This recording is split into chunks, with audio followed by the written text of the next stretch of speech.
It is not normal to feel tired all the time and to feel like you're just dragging yourself around all day or that you have a difficult time getting out of bed. These things are not normal, and there's actually a lot that you can do when it comes to your nutrition and lifestyle that can help to support your energy. So today we're going to get into the ways that you can start to think about supporting what's called cellular energy with nutrition and lifestyle. And then I'm going to give you 6 tips that I think will really help as the starting place for being able to support your energy and have more consistent energy throughout the day. So before we get into that, I just want to give you a brief snippet of my personal story because I know exactly what it feels like to be extremely tired. I've, for the last 17 years, been focusing on maximizing my energy potential. It's like the biggest driver for me behind the nutrition and lifestyle changes that I'm making, because I was falling asleep pretty much every second of every day when I was in high school and was diagnosed with narcolepsy. And through making a lot of diet and lifestyle changes, have been able to really improve how I function on a daily basis and keep my energy levels much more consistent than I used to in the past when I couldn't control when I fell asleep. And we also work with a lot of clients in my virtual nutrition coaching business where my dietitians and I will work with people to help them improve their energy because of just being able to recognize how much it can really decrease your life quality when you're feeling like you have to go take a nap every hour of the day. So it's something that not only do I have that personal experience with, but we also have worked with so many clients to help to improve because, of course, you want to have optimal energy.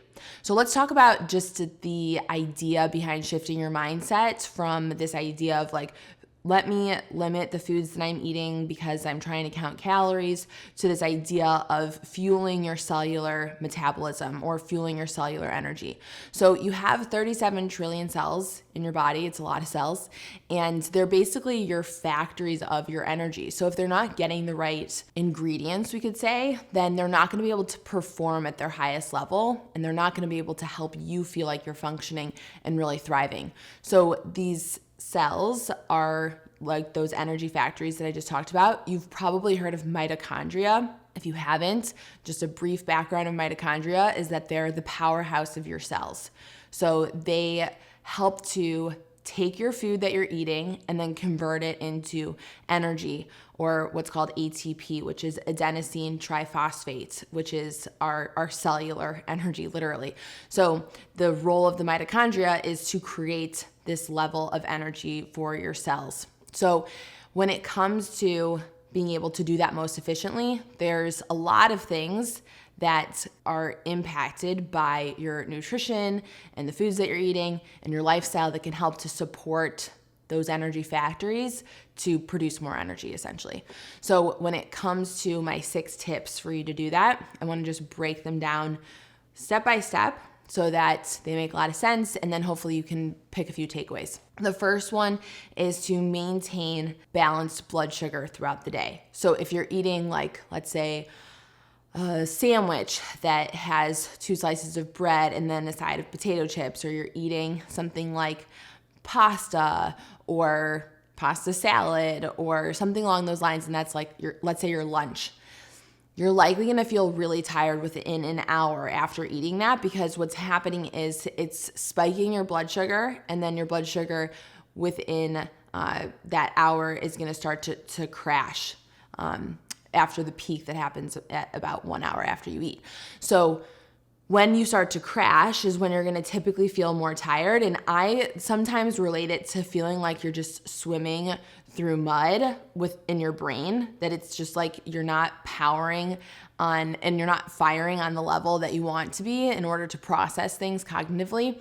And I personally feel like everyone's brain is one of their biggest assets, right? Not only does it help you have energy, but it helps you function and do the things that you need to do, and it helps you perform and achieve your goals and all of those things. So the brain does need some glucose, but when it has too much is when it becomes a problem, and it will create a higher level of fatigue. So you want to maintain balanced blood sugar, have enough protein and healthy fats and fiber with each of your meals to help you to do that. I want to show you just a video that I created that compares 2 different foods that I ate that have the same number of calories and the difference that you can see in my blood sugar response, so that you get the sense of what I'm talking about. Today I'm testing 2 meals on my Level CGM. They both have the same number of calories, but let's see if they create the same blood sugar responses. The first meal that I tested were eggs, avocado, Brussels sprouts, and blueberries. Meal number 2 was whole grain, gluten-free toast, peanut butter, and orange juice. Let's see my glucose response. The eggs led to a 20-point gradual glucose incline, which was awesome. But the toast and OJ led to a 79-point enormous glucose spike.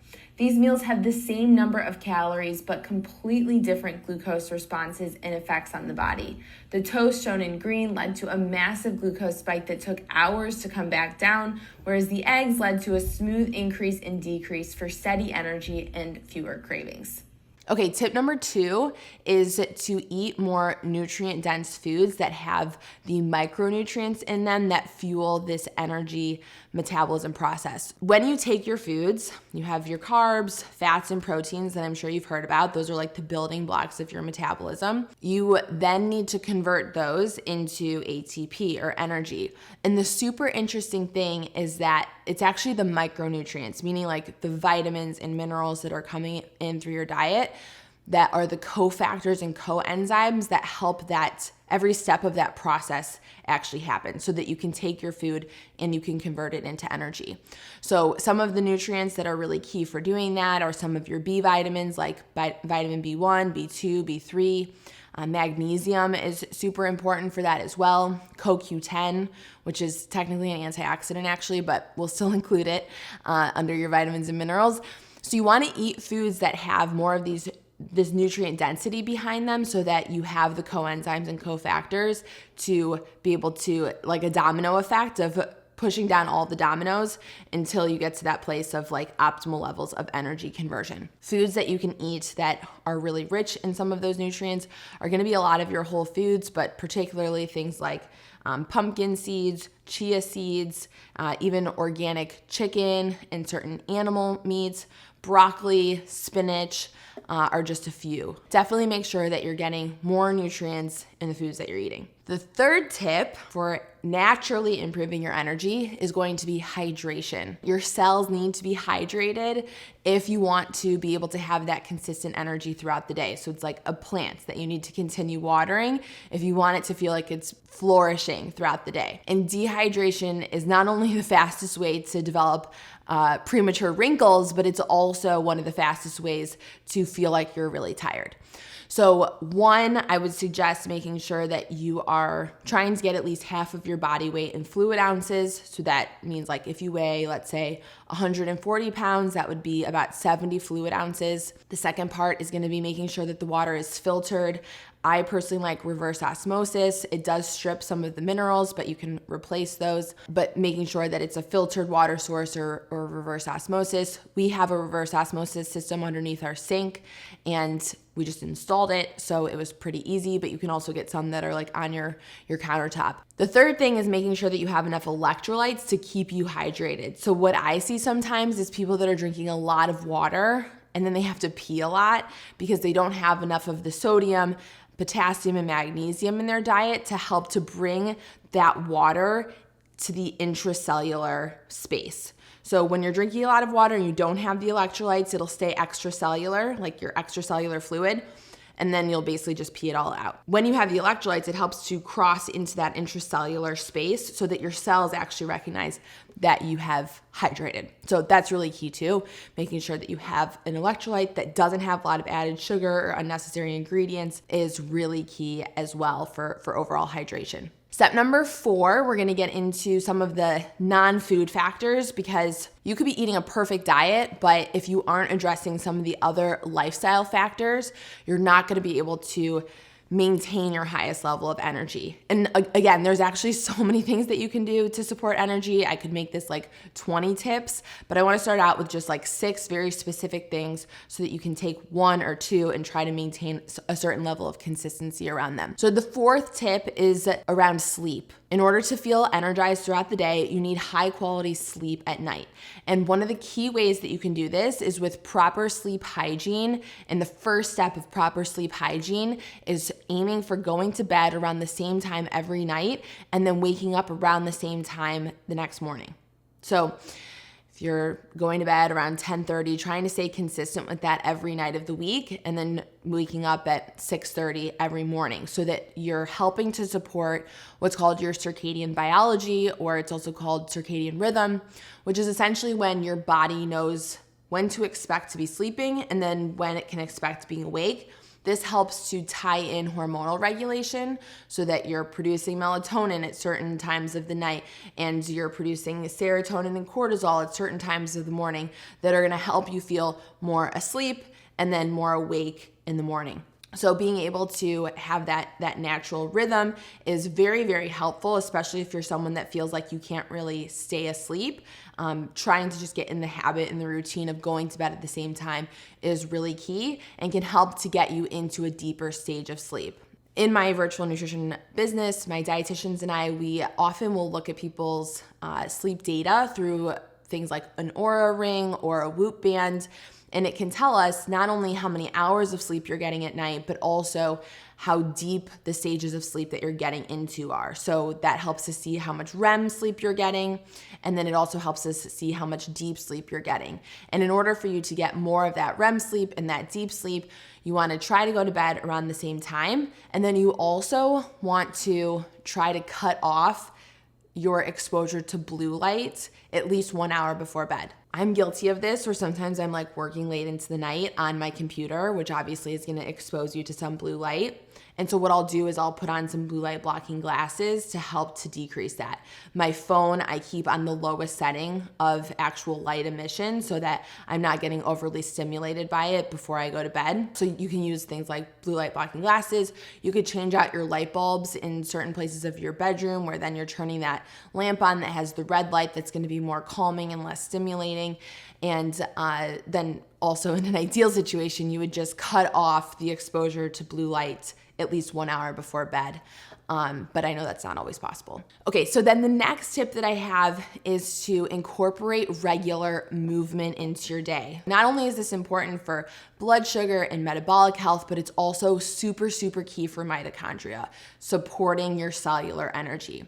So when it comes to movement, physical activity and exercise is very helpful and very important.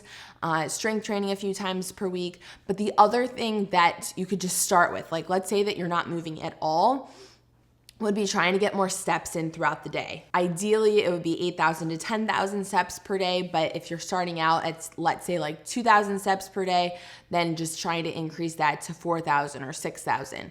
And you could track this on like an Apple Watch or even your phone or some other kind of Fitbit or other tracker in order to see.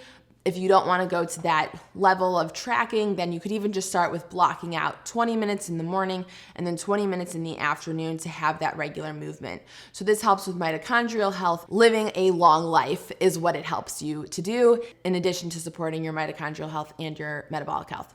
So maybe you're not getting a tracking device to track the number of steps that you're getting, and you just block in like a 20-minute walk first thing in the morning and then a 20-minute walk in the afternoon so that you're getting that regular, consistent movement. The thing you want to prevent doing is just like setting aside 30 minutes at the end of the day to work out and then sitting for the rest of the day. So in order to stimulate your mitochondria, you need movement, and incorporating that throughout the day can be really, really helpful for supporting your overall energy.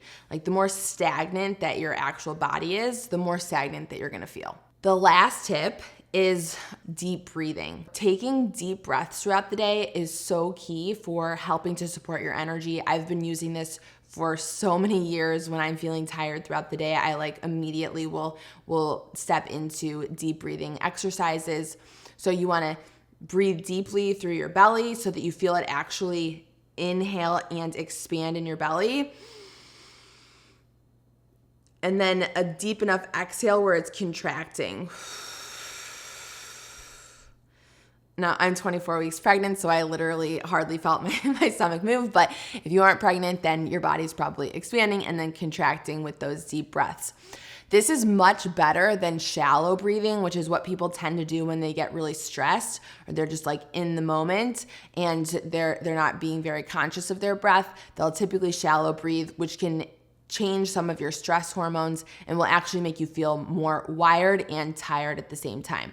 So the key is really to try to activate more of that parasympathetic state, which is your rest and digest state, and not be in that fight or flight or that overly stimulated, wired, and tired states that can make you feel absolutely exhausted. So the parasympathetic state you can activate at any time of the day just by taking those deep breaths. The reason that I love deep breathing even more than like meditation or yoga or other things like that to start out is because it doesn't require any additional time in your day. Like you don't have to set aside 10 minutes to breathe or to, like you do for meditation. You can just set a little sticky note on the steering wheel of your car or at your kitchen sink or in your bathroom mirror to remind you to take those deep breaths so that you can just integrate it into the things that you're already doing versus having to set aside additional time to do them at different times of the day.